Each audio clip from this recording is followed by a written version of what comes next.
जैसा कि अभी मोइन ने बताया कि आज की तारीख में वो अपने क्षेत्र में एक जो इंस्पिरेशन है उसके तौर पर युवाओं के सामने आ रहे हैं।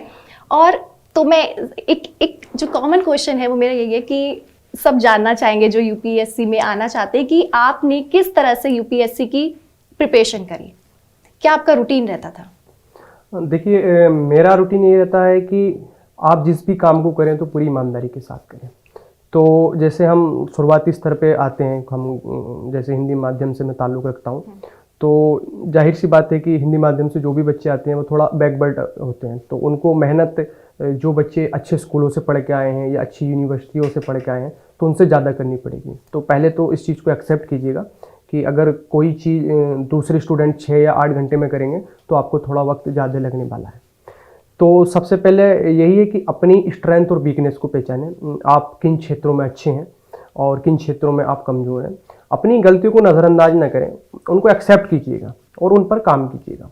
तो जब भी आप किसी भी परीक्षा की तैयारी कर रहे हैं तो उस परीक्षा से संबंधित जो भी सिलेबस है या प्रीवियस ईयर क्वेश्चंस हैं उनको देखिएगा। तो उनको देखने से आपको समझ में आएगा कि आपको तैयारी किस दिशा में करनी है। ऐसा नहीं है कि हम किसी के कहने से या मार्केट में इतने सारे आजकल रिसोर्सेज रहते हैं उनको उठाकर अपने पास ले आए और पढ़ते चले जा रहे हैं। तो ये हुआ कि आप मेहनत तो कर रहे हैं लेकिन सही दिशा में नहीं कर रहे हैं। तो अगर आप मेहनत सही दिशा में नहीं करेंगे तो कामयाबी तब भी नहीं मिलेगी।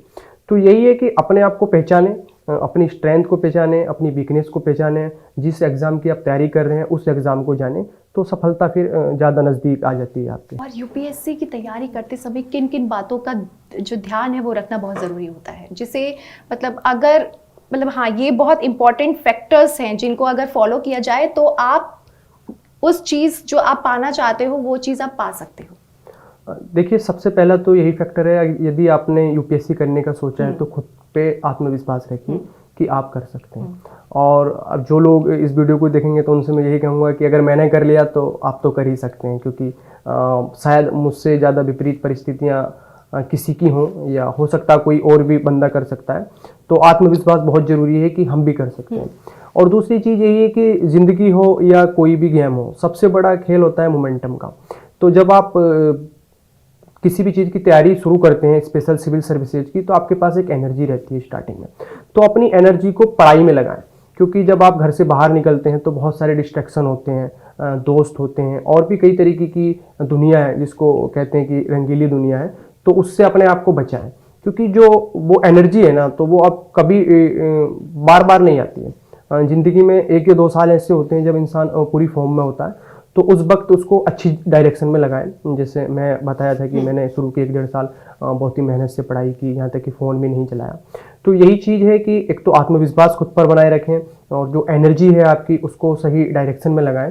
और तीसरी इंपॉर्टेंट चीज़ ये भी है कि आप सिर्फ मेहनत ही ना करते जाएं, उसको निरंतर चेक भी करें कि आप जो मेहनत कर रहे हैं क्या वो एग्ज़ाम के लिए सूटेबल है कि नहीं। क्योंकि हो सकता है कि आप 10 किताबें ऐसी पढ़ रहे हो जो परीक्षा के लिए उपयोगी ना हो। तो एक किताब पढ़िए लेकिन वो देखिएगा कि परीक्षा के लिए उपयोगी है या नहीं। और इसके लिए सबसे अच्छी चीज़ यही है कि यूपीएससी के सिलेबस को एनालिसिस कीजिए और पीवाई के ऊपर फोकस कीजिए, तो आपको एक अच्छी तैयारी की जो दिशा और दशा है तो वो मिल जाती है। जो है आपके आसपास, आपके शहर का खास, वो दिखाएगा आपको DNN 24, आपका अपना डिजिटल न्यूज नेटवर्क। तो फिर कीजिए लाइक, सब्सक्राइब और फॉलो।